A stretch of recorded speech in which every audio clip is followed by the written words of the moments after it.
चलिए आज बात करते हैं कंचनजंगा की। एक ऐसी जगह की कहानी जहां पहाड़ सिर्फ पहाड़ नहीं बल्कि देवता हैं और जंगल वो एक पवित्र भूमि है। ये कहानी है आस्था और प्रकृति के एक बहुत ही अनोखे मिलन की। देखिए, दुनिया भर में यूनेस्को की वर्ल्ड हेरिटेज साइट्स तो बहुत हैं। कुछ अपनी जबरदस्त कुदरती खूबसूरती के लिए जानी जाती हैं, तो कुछ अपने कल्चरल मतलब सांस्कृतिक महत्व के लिए। पर कुछ जगह ऐसी होती हैं जिन्हें मिक्स्ड साइट का दर्जा मिलता है। ये बहुत बहुत ही रेयर होता है। एक ऐसा सम्मान जो किसी जगह को तभी मिलता है जब वो दोनों पैमानों पर खरी उतरे। और आज हम जिस जगह की कहानी में गहरे उतरने वाले हैं वो एक ऐसी ही दुर्लभ जगह है।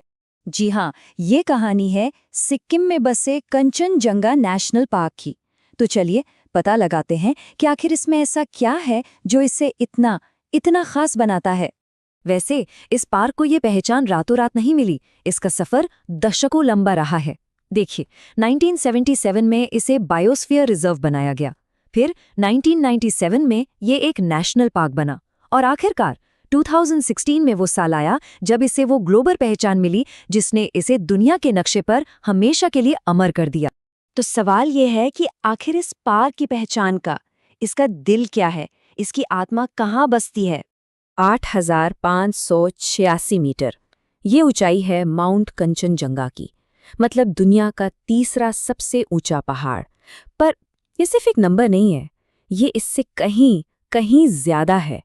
वहां रहने वाले जो लेपचा और भूटिया समुदाय है ना, उनके लिए ये पहाड़ सिर्फ मिट्टी पत्थर का ढेर नहीं है। नहीं, ये एक जीते जागते देवता हैं और उनकी परंपरा में इस पहाड़ को फतह नहीं किया जाता, इसे पूजा जाता है।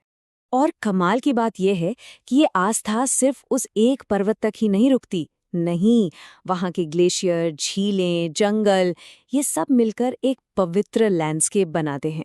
एक ऐसी जगह जहाँ कुदरत और पुरानी कहानियाँ एक दूसरे में ऐसे घुल मिल गए हैं कि उन्हें अलग करना नामुमकिन सा लगता है। तो अब ये सवाल मन में आता है ना, कि भाई एक देवता की छांव में एक इतनी पवित्र जगह पर आखिर किस तरह का जीवन पनपता होगा। ये पार्क सिर्फ आस्था का ही केंद्र नहीं है, ये तो कुदरत के करिश्मों का खजाना है। ये एक असाधारण मतलब एन एक्स्ट्रॉर्डनरी बायोडाइवर्सिटी हॉटस्पॉट है। सोचिए जरा, यहाँ पर इल्यूसिव स्नो लेपर्ड यानी हिम तेंदुआ रहता है, और वो क्यूट सा रेड पांडा भी। इतना ही नहीं, कस्तूरी मृग, खूबसूरत हिमालयन मोनाल और हजारों तरह के औषधीय पौधे जिनका इस्तेमाल वहाँ के लोग पीढ़ियों से करते आ रहे हैं। पर सवाल ये है कि इतनी सारी अलग अलग तरह की प्रजातियां यहाँ एक साथ क्यों? इसका एक बहुत ही दिलचस्प साइंटिफिक कारण है। असल में ये पार्क दो बहुत बड़े इको जोन्स का मीटिंग पॉइंट है। एक तरफ इंडो-मलायन जोन जहां साउथ ईस्ट एशिया वाली प्रजातियां मिलती हैं, और दूसरी तरफ पैलियार्कटिक जोन जहां से उत्तरी यूरेशिया के जीव जंतु आते हैं। और जब ये दो दुनियाएं मिलती हैं तो नतीजा होता है एक अनोखा ग्लोबल हॉटस्पॉट। तो अब हमारे सामने दो चीजें साफ हैं।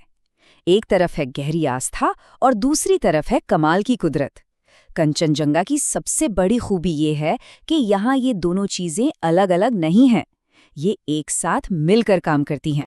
यहाँ कॉन्जर्वेशन यानी कि संरक्षण का जो मॉडल है ना, वो 3 पिलर्स पर खड़ा है। पहला, आस्था, ये मानना कि ये जमीन पवित्र है। दूसरा, संस्कृति, जो सिखाती है कि पहाड़ पूजने के लिए है, उसका शोषण करने के लिए नहीं।